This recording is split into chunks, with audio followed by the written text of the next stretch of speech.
Say this one time and one time only. This guy is mad at this girl because this girl likes this guy. This is who he calls Pookie and Ray Ray. He's very jealous of this guy. He ignores this girl, this girl, this girl, and this girl.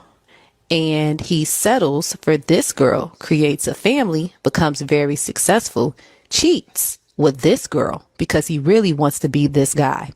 This is the contradicting cycle of some, maybe a lot of these men. There's plenty of really, really good, clean black women out here. But because they focus on one type of woman who is really who they honestly like, that's why they focus on her so hard, they ignore the others. And this is for men and women alike, right? So what has happened is there's this group of women that we call it the toxic crew. You know what I'm saying? They out here, just living their best life, as they would call it, right?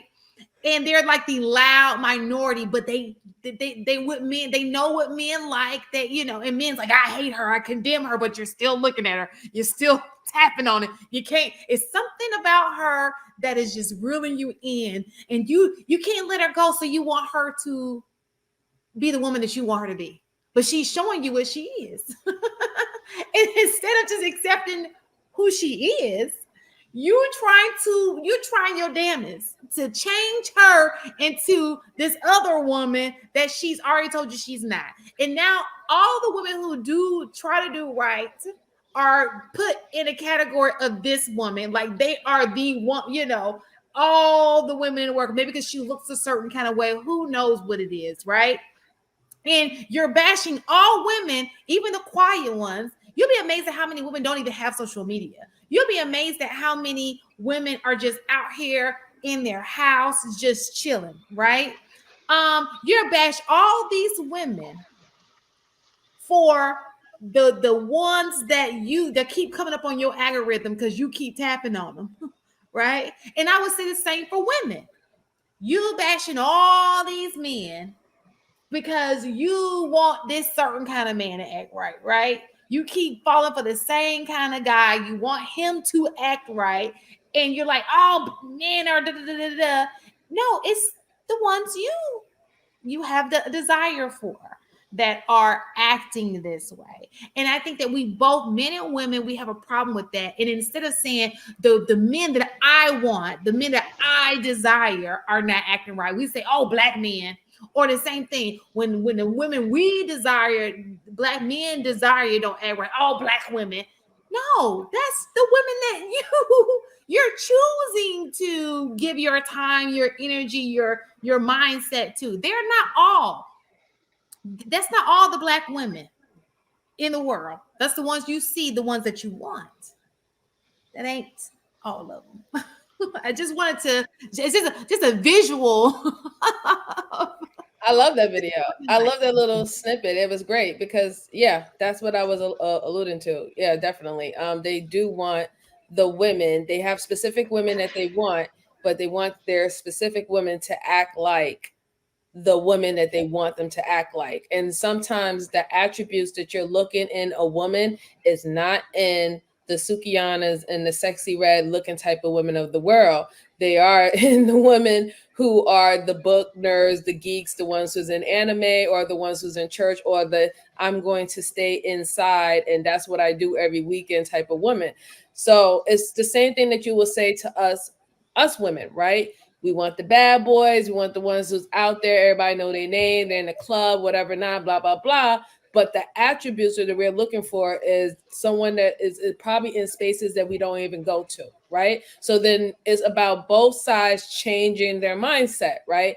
If these attributes are important to you, then the looks part can't be dominant. We're not saying that it's not important, right? You want to be attracted to your mate, but it cannot be your dominant choosing factor of an individual. And I think that it's being taught to women more not to think that way, but men are not teaching themselves to think that way because men have this kind of, and this is only my opinion, you can correct me if I'm wrong, men have this type of understanding that because they have so many options, they can have the options of having the boring girl that has all the attributes and utilize that until they get the woman that they want, or they can go out there and get the woman that they want, physically attractive, whatever not, but then they can replace her with someone else who can fit the attributes that that woman don't have. So now you have your cake and you eat it too. And that's usually how they're setting up the situation,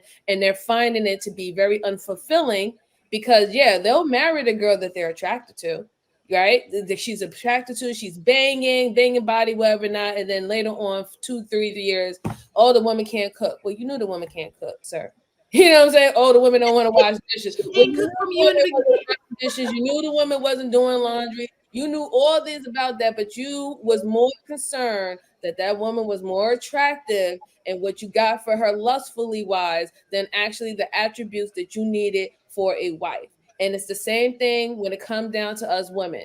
We find a guy attractive. We find that he's mysterious, whatever not. He looks good. He could dance. He could smell good. He got great clothes. But then later on, we knew, but we wasn't thinking, but subconsciously we knew that this man he has abandonment issue. We knew that he has commitment issue. We knew that he likes to step out on the street. We knew that he likes to hang out with boys. These are things that we're not thinking about in the moment, because we're so attracted to what we're at. So like on both sides, we both do it, and we just have to decide, whether or not are we going to actually make that change, or if we're not, we're going to just decide that the ones that we do want might not be who we need. Are we willing to accept that or not? It was Oh, so oh, crazy. oh. Whoever's next, you go. I just want to say is when you had ended up leaving already, Shan, and one of the questions that was asked, which it was so crazy because all of us gave different answers. One of the guys in a group had asked if you had to give a percentage between sex, the way you're being treated, and money, what order would you put the importance, right? And give the percentage of like if it's 60% this or 30% this or whatever, right? And every girl gave a different answer at the table. And I think if I was single after him asking that question and seeing a response, if I was going on dates, those would be the type of questions that I would actually ask because it said a whole lot in terms of what people value. And you could switch up whatever attributes you think are, important to you and ask that woman, how would you rate these? What percentages would you give these? Because if like for me being treated well is on a hierarchy. It is gonna be a higher percentage. So I was saying like 60% of being treated right?